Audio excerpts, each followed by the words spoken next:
Brought to you by खाता book. इनका tomorrow होना हो लेकिन हिसाब टुडे हो सकता है। हाँ? कैसे? भाई खाता आउट करो, खाता बुक डाउनलोड करो, ये ऑटोमेटिकली हिसाब करे, उधारी वापस लाए फटाफट। भेज दिया उसको हिसाब। खाता बुक, बिजनेस हुआ इजी।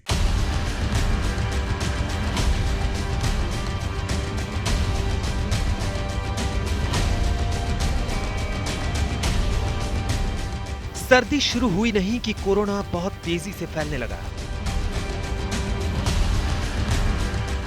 ऐसे में बचाव के तमाम उपायों के बीच बड़ा सवाल यह है कि कोरोना की वैक्सीन कब आएगी और क्या उसमें हिंदुस्तान की कोई भूमिका है।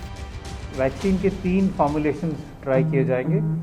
सार्स कोविड जो वैक्सीन है उसके 3 सब यूनिट्स ट्राई किए जाएंगे और पहले फेज में हम ये देखते हैं कि सेफ है और डोज रेंज देखते हैं। तो ये फेज 1 ट्रायल पहले होगा, उसके बाद phase 2 to see how immunogenic it is, that is followed subsequently by phase 3 जिसमें लार्जर पॉपुलेशन के साथ किया जाता है टू सी कि उसकी एफिकेसी और थेरेपेटिक बेनिफिट कितना दे रही है।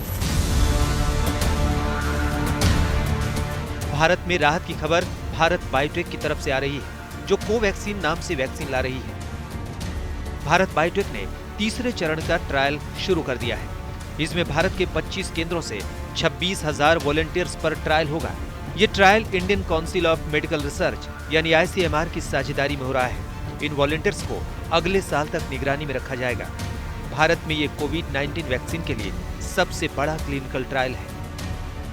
भारत बायोटेक का जो वैक्सीन है वो अभी तीसरे दौर में उन्होंने करीब 26,000 लोगों का जो क्लिनिकल ट्रायल किया है वो नवंबर में उनका पूरा हो रहा है और उसके बाद वो ICMR को पूरी जांच के लिए भेजा जाएगा और हो सकता है दिसंबर एंड या जनवरी के पहले या दूसरे हफ्ते तक उनका स्टडी जो है अगर उसमें पूरी बातें सही हो सकती है तो ही उनको ये बाजार में लाने की अनुमति मिल सकती है। खुद प्रधानमंत्री नरेंद्र मोदी भी कई बार अपने देश के बायोवैज्ञानिकों की सराहना कर चुके हैं और मनोबल भी बढ़ा चुके हैं।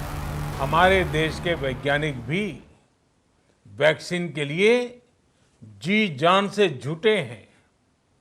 भारत में अभी कोरोना की कई वैक्सीन पर काम चल रहा है।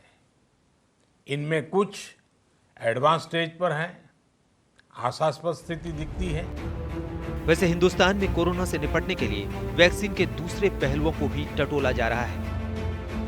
रूस की स्पुतनिक वी वैक्सीन के ह्यूमन ट्रायल के लिए भारतीय कंपनी जुड़ चुकी है। डॉक्टर रेड्डी लैब को इसके लिए drugs controller general of India की इजाजत मिल चुकी है। इसी लैब के लिए कानपुर का गणेश शंकर विद्यार्थी मेडिकल कॉलेज वैक्सीन का दूसरे और तीसरे दौर का ह्यूमन ट्रायल करेगा। इस ट्रायल के लिए 180 से ज्यादा वॉलंटियर्स की सूची तैयार कर ली गई है। इन सभी को 7 महीने तक निगरानी में रखा जाएगा। दोनों कंपनियों के बीच जो करार हुआ है उसके मुताबिक डॉक्टर रेड्डीज लैब को वैक्सीन की 10 करोड़ डोज मिलेगी। रेड्डी लैब ने सेलेक्ट किया है और इसके परीक्षण की हमारे एक लोकल एक कमेटी बनी है, 6 सदस्यीय टीम बनी है। उसके द्वारा मेडिकल एक होता है एथिकल कमेटी, उससे अप्रूवल मिल गया है। अब गवर्नमेंट ऑफ इंडिया से जो DCGI drug controller general of India की तरफ से जैसे परमिशन मिलेगी तो वैसे हम यहाँ पर जो हमारे लिस्टेड कैंडिडेट हैं उनके द्वारा परीक्षण चालू होगा। कोविड-19 के संक्रमण से बचाव के लिए भारत में उत्तर प्रदेश के कानपुर के गणेश शंकर विद्यार्थी मेमोरियल कॉलेज में स्पुतनिक 5 की पहली खेप अगले हफ्ते यहाँ पहुंच रही है, जिसका क्लिनिकल परीक्षण यहाँ पर किया जाएगा। इसके साथ ही 180 से ज्यादा वॉलंटियर्स ने इसके लिए अपना रजिस्ट्रेशन कराया है। साथ ही इसमें देखने वाली बात यह है कि जो इस पूरे शोध के जो प्रमुख डॉक्टर हैं सौरभ अग्रवाल, वो टीके की खुराक का निर्धारण करेंगे। हिंदुस्तान में दूसरे स्तर पर भी कई कोशिशें चल रही हैं। इसके तहत ही भारतीय company serum institute of India ने कोरोना की वैक्सीन बनाने के लिए दुनिया की 5 बड़ी कंपनियों के साथ करार किया है। कंपनी के मुताबिक दुनिया के हर इंसान तक वैक्सीन पहुंचने में कम से कम 4 से 5 साल लगेंगे। सवाल ये है कि क्या हर हिंदुस्तानी को समय पे वैक्सीन मिल पाएगी। भारत बायोटेक की बात करें, ऐसी कंपनी जो हिंदुस्तान में कोविड-19 की वैक्सीन बना रही है, वो फेज 3 ट्रायल में आ चुकी है। उम्मीद ये है कि अगले साल की शुरुआत में वैक्सीन हिंदुस्तान में अवेलेबल हो। हिंदुस्तान में इस वक्त कोरोना का कहर बढ़ता जा रहा है। बचाव के लिए सामाजिक दूरी और मास्क की बुनियादी चीजों से आगे वैक्सीन की दरकार है और उस दरकार पर सबकी नजरें गड़ी है।